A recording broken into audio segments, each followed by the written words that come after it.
कि देश के बापू और चाचा अपना सारा राष्ट्रवाद और स्वाभिमान अंग्रेजों के अंडकोशों का वजन नापने में खपा रहे थे।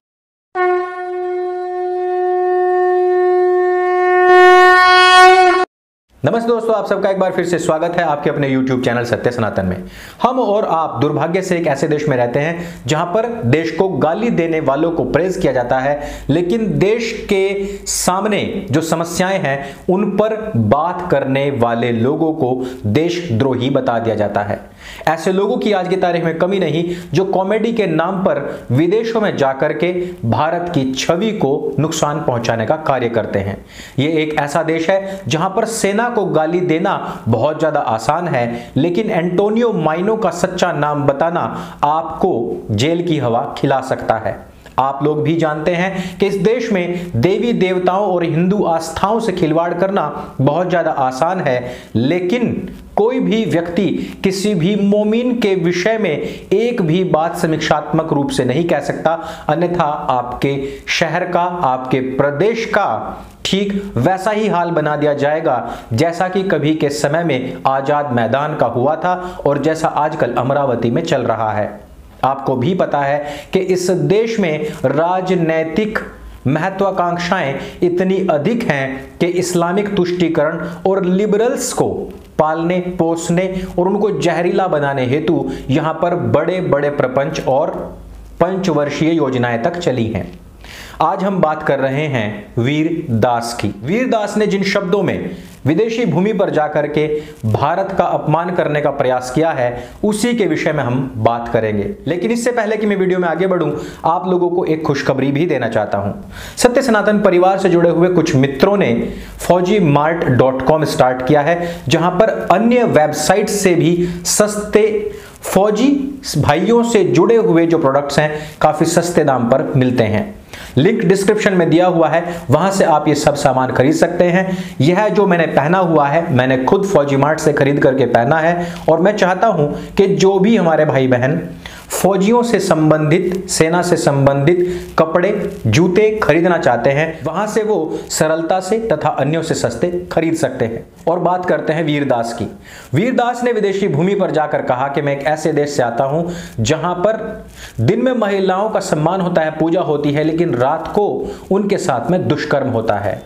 अब किस राज्य में सबसे ज्यादा दुष्कर्म होता है यह तो आज भी रिपोर्ट्स चीख चीख करके बता रही हैं, लेकिन अगर हम विश्व के पैमाने पर भी देखें तो भारत काफी नीचे आता है। इस देश के अंदर यह समस्या कोई आज से नहीं बल्कि वीरदास के उन वीर्यहीन सरकारों राजनेताओं के समय से है जो कभी के समय में अन्य महिलाओं के साथ में ठिठोली रचाने से लेकर के अन्य स्त्रियों महिलाओं के साथ में दुष्कर्म करने तथा उनको गायब तक कराने के आरोपों में लिप्त हैं। लेकिन वीर्यहीन वीरदास इस बात को नहीं बताता है। आगे वीरदास कहता है कि मैं एक ऐसे देश से आता हूं जहां पर वेजिटेरियन होना अपने आप में बड़े स्वाभिमान की बात है, लेकिन वहीं पर 9 लोगों को मार दिया जाता है। अर्थात लखीमपुर खीरी का जिक्र करते हुए वो इस बात को रखता है। लेकिन विदेशी धरती पर रवीश और बरखा दत्त तथा कांग्रेस का प्रोपेगेंडा कॉमेडी की चाशनी में लपेटकर परोसने वाले वीरदास ये बताना भूल जाते हैं कि वहां पर 5 अन्य कार्यकर्ताओं की भी हत्या बेरहमी से कैमरे के सामने पीट करके की गई थी और वो भी उन्हीं 9 में शामिल थे। यही नहीं, वीरदास पाकिस्तान की जीत पर भारत में मोमिनों के द्वारा फोड़े गए पटाखों का भी बचाव करता है और वो इसको भी एक अन्य नजरिए से देखने का प्रयास करता है।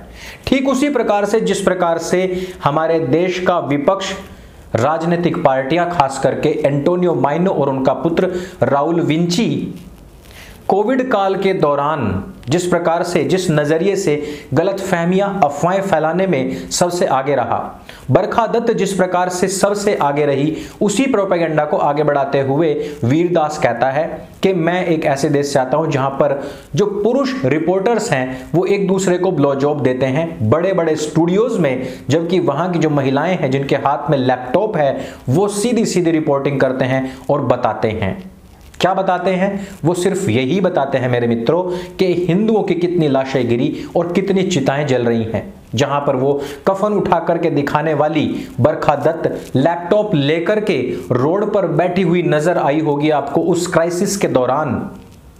उसको भी लगता है कि बरखा दत्त यहां पर सच बोल रही है। और इसी वजह से मैंने कहा था कि यह रवीश कुमार और बरखा दत्त प्लस कांग्रेस के प्रोपेगेंडा को कॉमेडी की चाशनी में डुबो करके वहां विदेश में लोगों के सामने प्रस्तुत कर रहा है। अपने कांग्रेसी प्रोपेगेंडा को आगे बढ़ाते हुए वीरदास ठीक उसी प्रकार जिस प्रकार से राहुल गांधी हमेशा हिंदुओं और हिंदुत्व से नफरत करने वाले ट्वीट्स उगलते हैं, जिस प्रकार से सलमान खुर्शीद, राशिद अल्वी या फिर दिग्विजय सिंह हिंदुओं के खिलाफ किताबों को लिखते या विमोचन करते हैं, ठीक उसी प्रकार से वीरदास हिंदुओं को अपमानित करने का कार्य करता है, भगवा को अपमानित करने का कार्य करता है और हिंदुओं को इंटॉलरेंट बताता है। जबकि भारत के आंकड़े थोड़े से अलग हैं।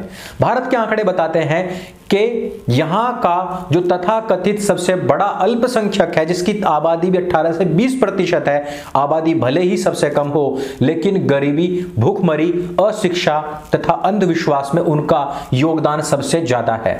और उन्हीं लोगों का योगदान अपराध की दुनिया में भी सबसे ज्यादा है।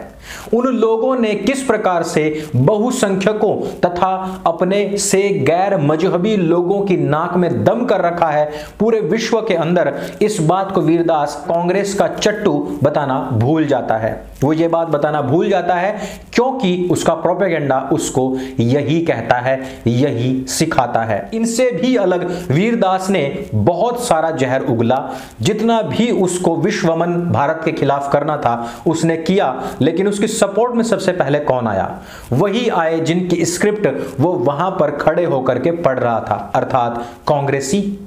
वही लोग जो राम मंदिर के विरोध में थे, वही लोग जो भगवा आतंकवाद की अवधारणा को रच रहे थे, वही लोग जिन्होंने हिंदू साधु संतों को जेलों में ठूसा था, वही लोग वीरदास के सपोर्ट में आए। वही लोग जिन्होंने भारत में मोमिनों के द्वारा पाकिस्तान की जीत पर पटाखे फोड़ने पर जश्न मनाया था, वही लोग जिन्होंने कोरोना काल के दौरान भारत की खूब थू थू कराने की कोशिश की थी, वही लोग वीरदास के सपोर्ट में आए जिन्होंने लखीमपुर खीरी कांड को एक तरफा दिखाने का प्रयास किया, और वही लोग सामने आए जिन्होंने की अन्नदाता के भेष में देश को तबाह और बर्बाद करने की पूरी रचना रच रखी थी।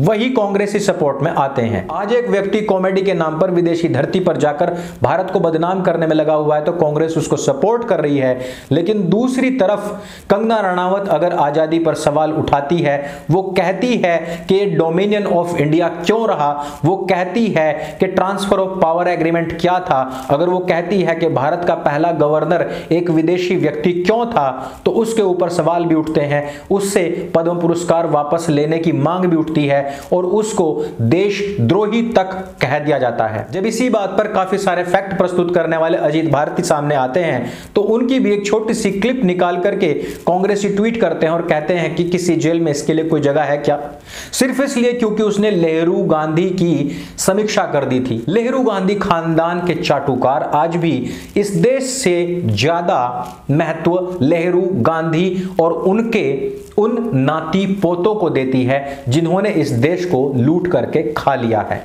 अब आप भी सोच सकते हैं कि विदेशी धरती पर भारत की छवि को नेगेटिव और फैक्ट्स के साथ में छेड़छाड़ करने वाले वीर्यहीन वीरदास के सपोर्ट में आने वाले कांग्रेसी की नजर में कंगना रनावत या अजीत भारती अचानक से देशद्रोही क्यों हो जाते हैं? उनके लिए वो जेल खोजना क्यों शुरू कर देते हैं? कांग्रेस के डीएनए में किसके प्रति वफादारी है, देश के प्रति या आज भी ए.ओ. ह्यूम और मुगलों के प्रति? विचार आपको करना पड़ेगा, वीरदास जैसे लोगों को जवाब आप लोगों को देना पड़ेगा, आगे आना पड़ेगा। अगर ये वीडियो आपको जानकारी से भरपूर लगे और आपको भी लगता है कि राष्ट्रवादी ताकतें भी अब स्टैंड ले रही हैं और इनका मुंह तोड़ जवाब दे सकती हैं, तो इस वीडियो को सबके साथ में शेयर अवश्य कीजिएगा। सत्य सनातन आपका अपना चैनल है, इसको स्वयं भी सब्सक्राइब कीजिएगा और मित्रों से भी अवश्य कराइएगा। मेरे संग बोली सत्य सनातन वैदिक धर्म की जय। जय हिंद, वंदे मातरम।